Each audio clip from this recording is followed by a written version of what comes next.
You have to have faith for this to work on me, Mr. Vincent. For real. Oh, it's delivered so lovely. And his apartment, like Doug talked about, the house that he lives in, that set is so beautiful. There's like these huge ornate Victorian staircases that leads up to the top floor, and behind Jerry as he walks down, there's like this stained glass kind of window, orb-like window that just it's like, oh yeah, like they've successfully recreated, these films. The Hammer films would usually all end up in a cathedral of some sort or castle, and they've successfully recreated that in suburban America. I was gonna say, yeah, this has the feel of, like, again, Bela Lugosi, or even later things like Castlevania. Like you're getting that vibe, right? The big stained glass window, and he says, "Oh, Amy is up here. All you have to do is get past me." And Vincent brandishes a cross, and Jerry just laughs at him. It's a great moment, and he says, like, and then he crushes it and basically says, like, you have to believe in the cross for it to actually do anything. Yeah. So Charlie does it, and he believes. He believes. I love the noises that Chris Sarandon makes here, because whenever the cross gets brandished at him, he kind of does this like. Yeah, it's great. It's unearthly. It's this weird sound that, like, oh, I guess it works. Like it's somehow. Yeah, he does a great job of selling it. Like, it's not causing. It's like you can see that it's causing his soul, or the absence of his soul, pain as opposed to physical pain. Right. Unfortunately, Cole hits him and he falls down the stairs, at which point Vincent runs out and runs next door to Charlie's house. And he tries to get Charlie's mom, and she's not at home. Evil Ed is in her bed doing a Little Red Riding Hood.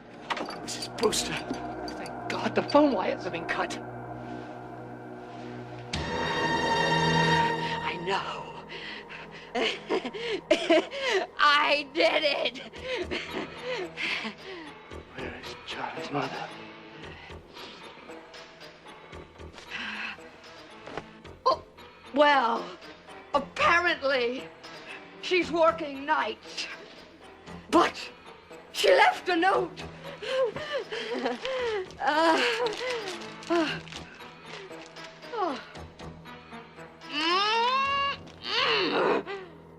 Here's dinner's in the oven.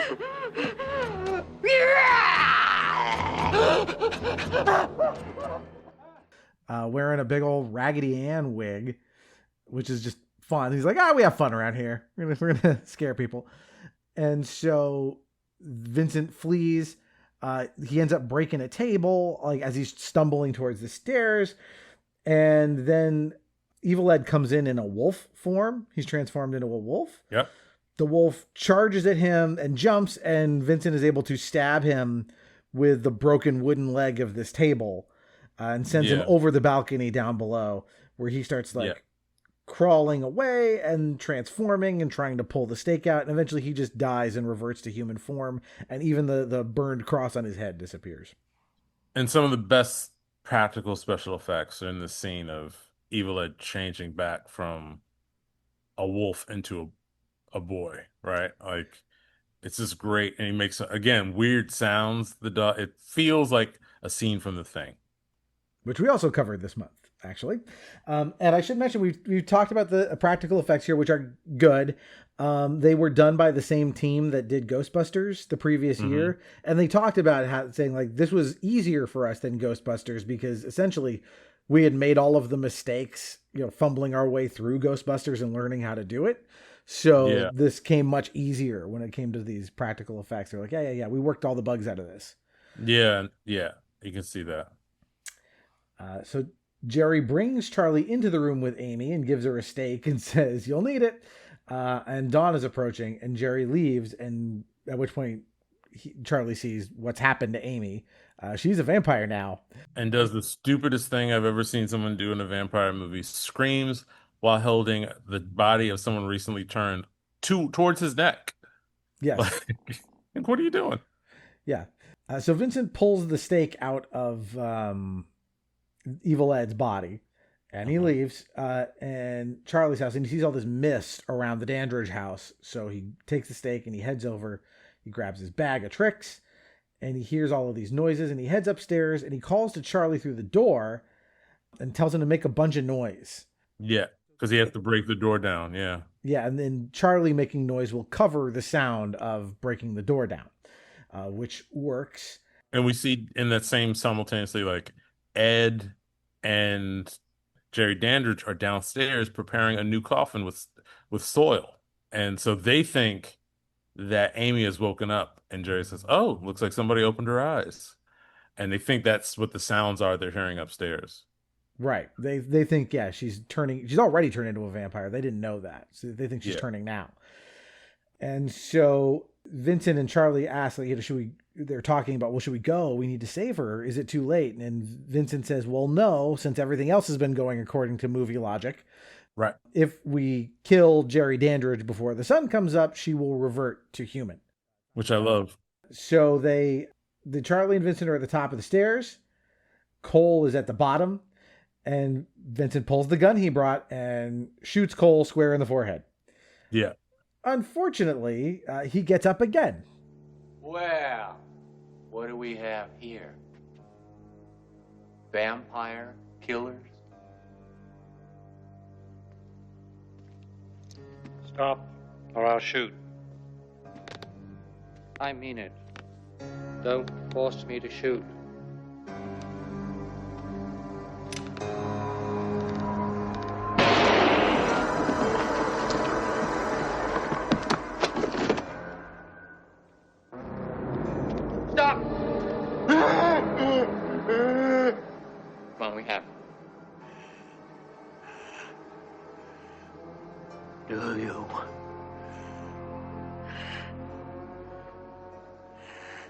What do you mean by that? Nothing. He was just bluffing.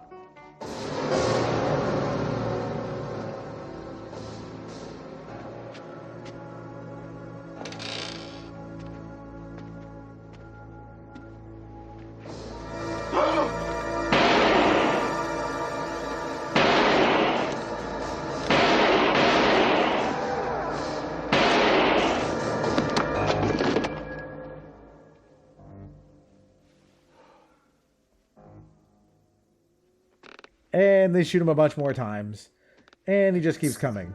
And like the smoke from his decaying body is like obscuring the bottom of the steps, so you can only hear his footsteps. And it's a great shot of like this zombie-like corpse of Billy Cole, arms outstretched, coming up the steps towards them. Yeah, they have his eyes going in like different directions and stuff. Like he just keeps coming. We don't know what he is. But Charlie stakes him, and that is enough to cause him to like just completely first melt. Yeah. And then like break down. This is like all the body horror they can muster for this. Yeah, it's a great scene. Before he stakes him, like Cole, even in this decayed form, we find out he's super strong. He picks up Peter Vincent like a rag doll, and he's about to toss him out of the ring, like, oh, and that's when Charlie stakes him. And then we get this great decomposing scene where we see all this green slime. Instead of blood, it's green slime. And then it's dust. It's like sawdust. It's sawdust. And then like, it's just a completely fully decayed body. Like a skeleton. Which again, I always think like what's the backstory of Billy Cole? And I was like, oh, he was a man probably, I think, in the 50s. Contemporary, like, kind of dude that Jerry, convinced to become a familiar for him for a longer life. Not full vampire, but I give you some of my essence and you protect me during the day and you live a longer life. Yeah, I love this. Like at the end of it, where he turns into a skeleton, the skeleton shatters into a million bones and pieces, except the skull that like slides off onto the floor. Such a cool great shot. scene. Yeah. Yeah. And then like from the back, Jerry tries to attack our heroes, and this time, and like, is it this time? Well, they go back to Amy. We'll go back to Amy. They run back to Amy. She looks even worse. Yes. And they're being watched through the window, and Jerry, who's like on the like roof, in semi-monster mode too, like he's not in his normal face, and he commands her to like arise. Yes. And so she screams, and as Vincent approaches, she starts snarling. They stop her with the cross, and they close the door on her again to leave her in there. But just as they do that, that's when Jerry bursts through the stained glass window. Yeah. And Vincent tries the cross on him again, and now it's working. He's got his faith. And it seems like they're going to be able to, keep him talking long enough for the sun to rise through the window behind him, which I thought was going to happen. But that would have been too easy. Stay back.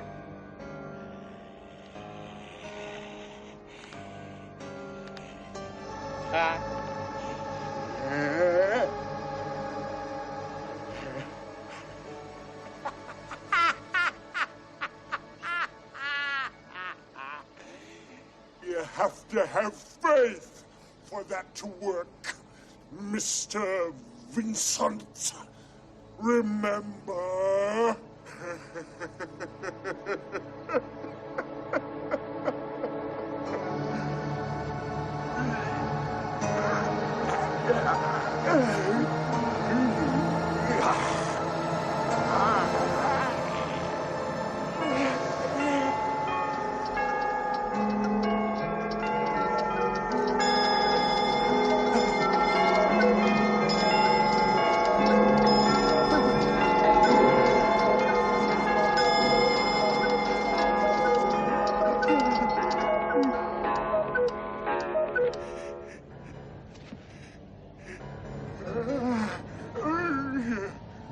You're out of time, Mr. Dandridge. Look over your shoulder.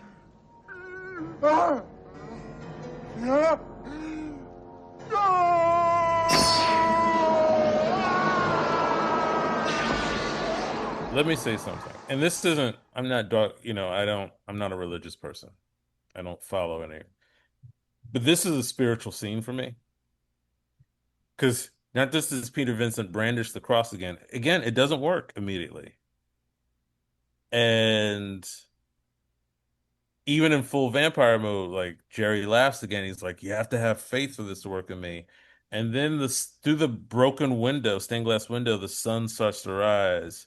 And Peter, Roddy McDowell, again, performance of a lifetime. You see his confidence and his faith raise in this moment of like, we can fucking do this. And in this moment, we don't need to talk about, everything is political. But in this moment, I will just watch that scene. If you feel scared, if you think, can we do this? Can we fight back the monsters? Realize that the sun always has to come up and the darkness has to fade. And you see that in Peter Vincent's face. The sun is coming up. The light is on our side. And then, Jerry can't handle it. He's actually outnumbered by the heroes, and they're going to win. It's a powerful scene. Yep. But Jerry's not going down without a fight, because the clocks ring out that it's 6 a.m. There's a million cuckoo clocks and stuff around this place. Yeah. They all start going off, and he turns into a bat, pounces on Vincent. They wrestle. He bites Charlie in this form. But the sunlight burns him, and he flees down into the basement. So Charlie and Vincent go down there to try and find the coffin and end this. And they hear a noise. Charlie goes to check, and it's Amy. So Vincent finds a secret door behind which is the coffin. Yes. And he uses the cross. Amy tries to guilt trip Charlie, which works for just long enough for her to try and get the drop on him. Oh!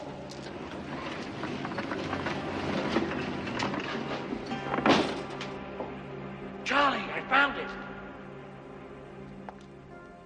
Don't be frightened, Charlie. Hurry, Peter, get it open! He's locked it from the inside! What's wrong? Don't you want me anymore?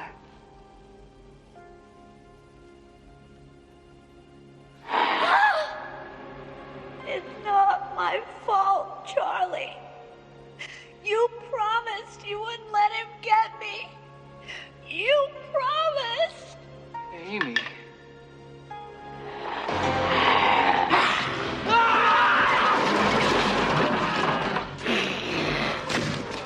Can we describe Amy? Oh yeah, sure. Because Amy, like oh, we have to said, talk. Oh yes. Sorry, yes. Please she's describe in this. So we talked about the poster, and in the poster you have this Cheshire cat, wide smile, multi-fanged vampire thing. That up until the moment you haven't seen that in this film, like this thing floating over the house in this cloud with all these fangs. So when Charlie sees Amy, Amy doesn't look like Amy. Amy has long, flowing red hair, as opposed to the short brown curly locks she normally has. And she's in this dress, and there are attributes of her that are exaggerated. Um, and Charlie, this is his girlfriend, so he's also being hypnotized. And Amy does have fangs and red eyes though. And she says, what is it? Are you afraid of me? Don't find me attractive anymore. Although she's very, very attractive as this vampire. And it's always funny. I think this is the same woman who was Marcy on, Married with Children. And as she gets, Charlie brandishes a cross, and it works. And she turns away from it, and she starts crying, and we hear regular Amy's voice, which is another great performance by Amanda Bierce. Changes her voice, like her vampire voice is different from Amy.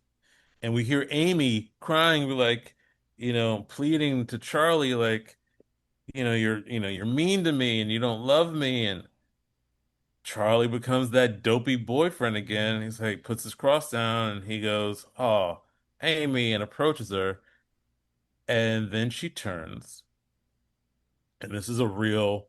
So Williams Ragsdale he didn't see the full monster makeup that they were going to put Amanda Bierce in. So when she turns and he sees her for that first time, that is William Ragsdale's real fucking reaction. And he is absolutely terrified and like falls back as she attacks him. And she's got like a Joker-esque mouth filled with fangs. And it's terrifying. Yeah, this is extreme. I'm glad I just have in my notes big mouth, and that's not enough to describe what's happening. Because it is. This is an intense, like Pennywise kind of vibe, right? Yeah, and she's super strong. She's like knocking down things. Like she is full monster right now. Yeah, this basement is real cluttered. So like he's able Charlie is able to kind of get up and behind some of this garbage. It's slowing her down a little bit, which is just enough to give Vincent time to get the coffin open. And he finally stakes Jerry Dandridge in the coffin, just like the movie footage we saw earlier, in the monster movie footage. Yeah, but he stakes Jerry through the shoulder. Yeah. Like, because he's panicked and like he's never done this in real life before. So he stakes Jerry through the shoulder, and Jerry magically just rises up and pulls the stake out of his shoulder, which stops Amanda from attacking Charlie for a moment because she kind of feels his pain. There's like a moment where she's kind of like stopped, and Jerry Dandridge throws Peter Vincent's stake, and it hits a part of the window that Billy Cole had painted previously black. And this beam of sunlight hits Amy and knocks her out. And Jerry then like corners Peter Vincent. And it's in this claustrophobic dark basement, and he's about to get Peter. And there's like a funny moment where like they're dancing around Jerry's coffin, and Peter Vincent like instinctively closes the coffin so Jerry can't get in it to hide from the sunlight. And we get that full laugh again from Jerry Dandridge, but now he's in full monster vampire makeup, and it's like creepy now. And so he corners Peter. He's about to sink his teeth into Peter, but Charlie throws something at another window, and another beam of light saves Peter and prevents Jerry from attacking him. And then they figure out what the fuck to do. And they just start smashing, grabbing whatever they can, to smash the windows and fill this dark basement with more and more light. And Jerry Dandridge is just freaking out. And it's a combination of like a monster freak out. There's also a genuine like homeowner like, hey man, you guys fucking my basement up, which I find personally funny. And yeah, they finally pull. It's at this point when Peter Vincent closes the coffin, and in this like kind of dark secret compartment, and we get the laughter. Peter's cornered, but Jerry finally pulls this last shroud that was covering a whole window that wasn't painted black, and the sunlight bursts in, and it knocks like the Force Jerry Dandridge into a wall, and it burns him, it crucifies him. He is crucified by sunlight, and as he decomposes, we see the true form, which is like this bat pterodactyl like skeletal remains, and it's screaming, and it bursts into green flame and knocks everything out. Yeah, that's the end of Jerry Dandridge, but like I love that they linger on it. They let that like the catharsis of watching him disintegrate is so good. As he's he's calling for Amy too.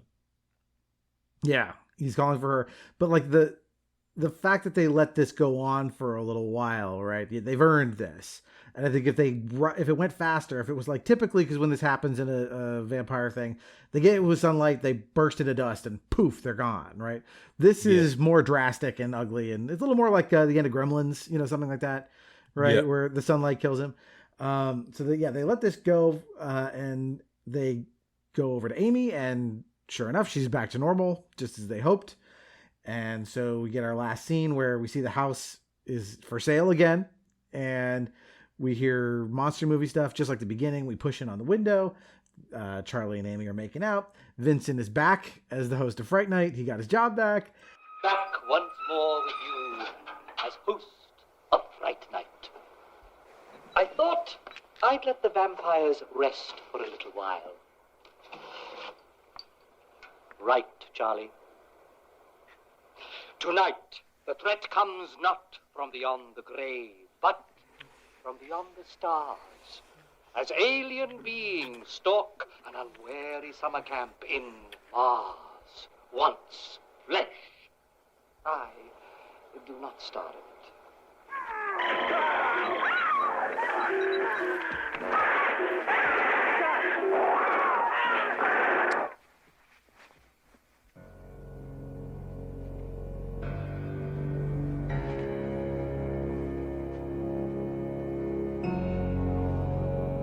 Charlie, is something wrong?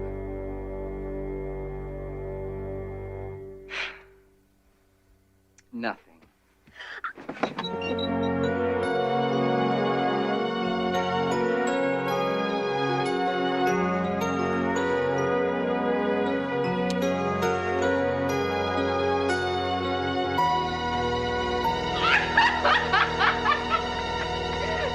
Oh, you're so cool, Brewster. And he's saying, we're letting the vampires rest for a while. We're doing alien movies now. And so Charlie turns it off. He looks out the window for a second, and he thinks he sees some red glowing eyes in the house next door. And Amy asks if something is wrong, and he says, no. And they go back to making out, and we see the window one more time, and there's some eyes glow, and we hear Ed cackling, "Oh, you're so cool, Brewster." Yeah. Strange way to end the movie. Because I couldn't figure, like, shouldn't have he was either dead or he should have turned back to normal the same way Amy did. But whatever, it's a horror movie and it's fun. Yeah, it's for whatever reason, like we're left in this hanging chat, like, yeah, what's going on with Evil Ed? But then it cuts to the credits right there. Peter Vincent gives a shout out to Charlie on his talk show, and like you said, Doug, this is just a ride, and the movie to me it holds up. It's just a fun ride from a filmmaker who wanted to make the movie he wanted to make. and blesses us with it. Of just like, yeah, man, this is just a fun. It takes itself seriously, not too seriously. Everyone gives a great, incredible performance, and this is one of those films that, like, it's it has a very loyal fan base, and the actors still gather and still go to conventions, and they are warmly embraced by fans because I think, like me, this movie made people feel less scared. Yeah, and this movie ended up having some legs. There was a sequel. There was Fright Night 2. There was a remake done with Colin Farrell not that long ago. I'm curious to check both of those out now. I highly recommend the sequel in '88. It's a strong sequel. Okay. And how'd you feel about the remake with Colin Farrell? I feel like it's one of those things where, like, Chris Sarandon is such a singular performance that it's hard to replicate that. Yeah, and he's in the sequel. I mean, he's in the remake, rather. He has a cute little cameo. I did not hate the remake.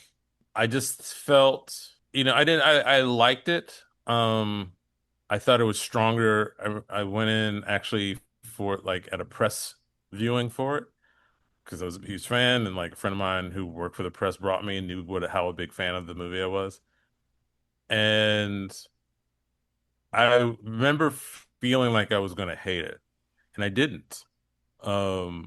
They brilliant casting as David Tennant to play the Peter Vincent character, which I was like, that's a good choice. Great choice.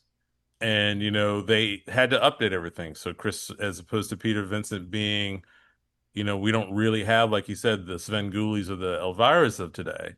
So he was more of a Chris Angel during that time when like the extreme magicians were really hot. And so he's this Chris Angel kind of character who, in his elaborate magic shows, would dispatch vampires. And, suburb setting, set in Las Vegas as opposed to, somewhere in kind of just somewhere America, which I thought was a mistake. I understand why they did it so they can have the Chris Angel thing, but I was like, have him tour. Like, I think setting this in a place where anybody feels like it could be their neighbor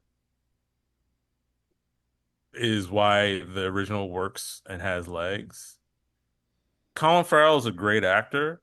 I don't think he sunk his teeth into this, pun intended, as much as like Colin Farrell was going for menace, where Chris Sarandon understands that the menace is in the charm and not in the threat. It's in the non-threat. And Colin Farrell goes for menace. And it's just not as, to me, effective.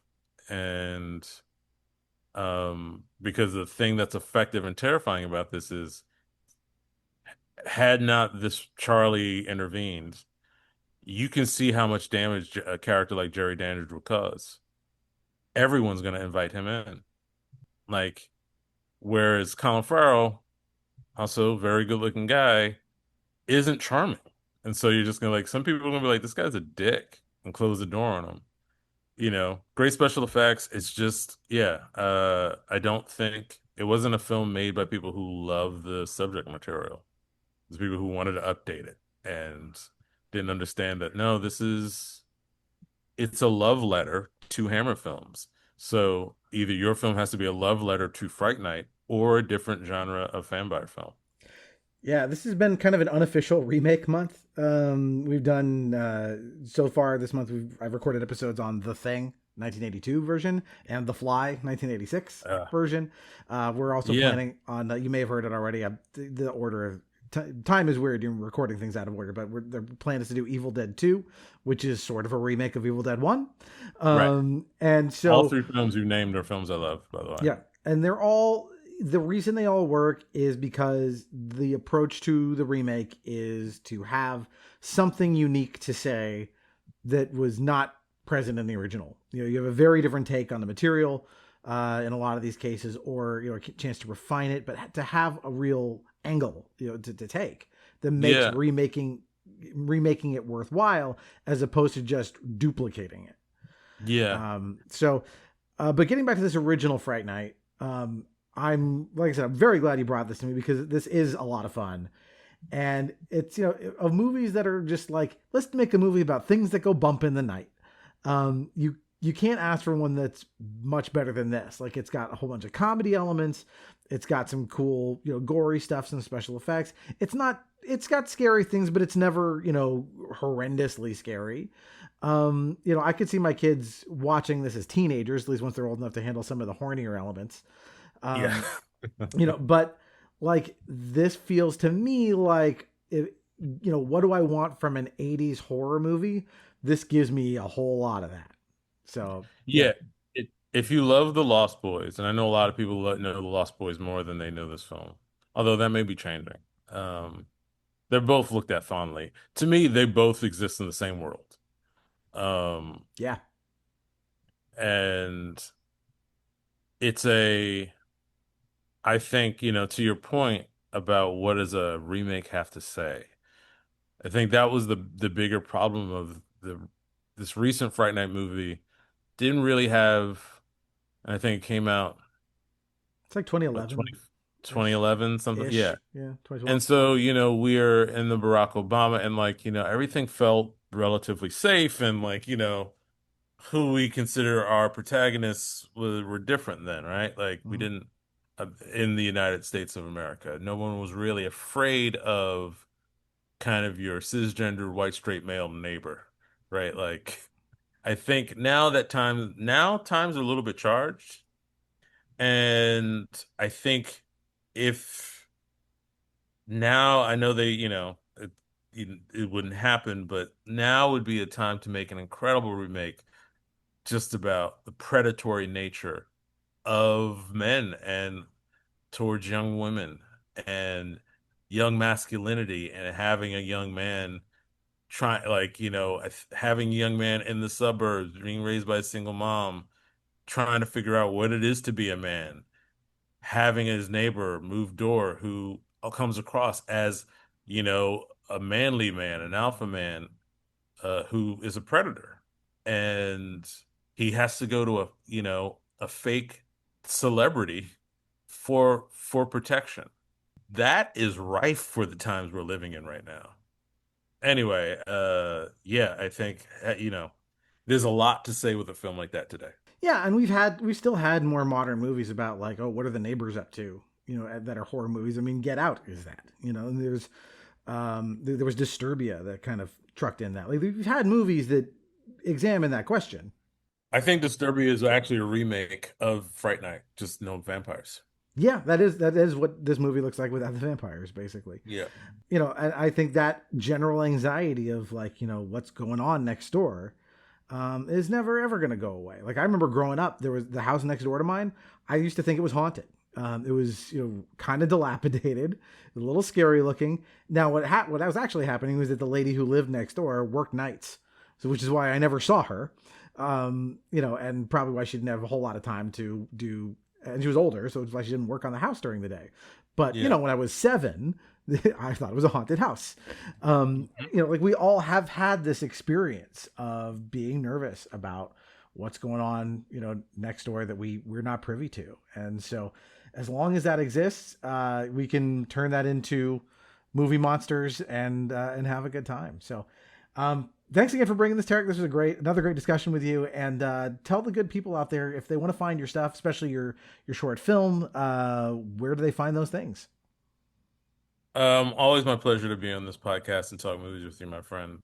And you can find me at TarikRDavis.com. I have a YouTube page where all of my shorts are. I'll send Doug the horror film that is not on my page. It's on my friend's page who directed it, that was inspired by Fright Night, that I got to share with Tom Holland and get a compliment on. That's great. No, I'd love to take a look at it. If you want to get in touch with us, by the way, first of all, I'm going to put links to all of Tarik's stuff into the show notes if you want to click on it, like the YouTube link for a short film, Doc, Race, Relativity, Revolution, and the Confessions of a Time-Traveling Terrorist, which is awesome and certainly worth looking at in October for Halloween month. Please go check that out. If you want to get in touch with us, the links to all of our social media portals are there in the show notes. That's the best way to find us. If you want to really help us out, please give us a review. Review any podcast you like, because that One, it makes the podcasters feel good, and it also helps the algorithm that helps more people find the show. We also heavily appreciate word of mouth. Of course, I've got to announce we have our second podcast going now. So please go ahead and listen to our other show, which is called Playing by Ear. It is me, my wife, and my brother-in-law, and sometimes guests. Each episode we take an album and break it down track by track. So if you want to listen to us do some musical stuff, go find that. I believe, assuming we maintain our schedule, the current one is 9 Lives by Aerosmith.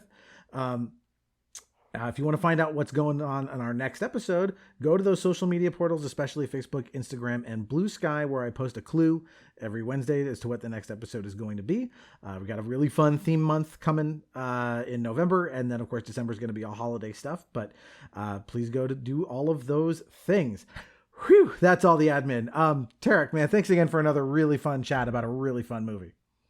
My pleasure. Thank you. All right, guys. Until next time, that is one more entry in the Nostalgium Arcana.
What's he doing here?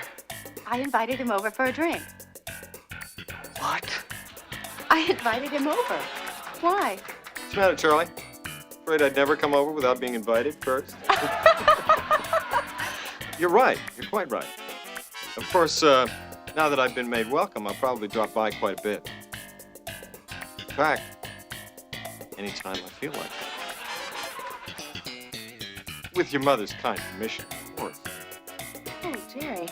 Anytime. So nice that someone interesting has finally moved into the neighborhood. Charlie, are you all right?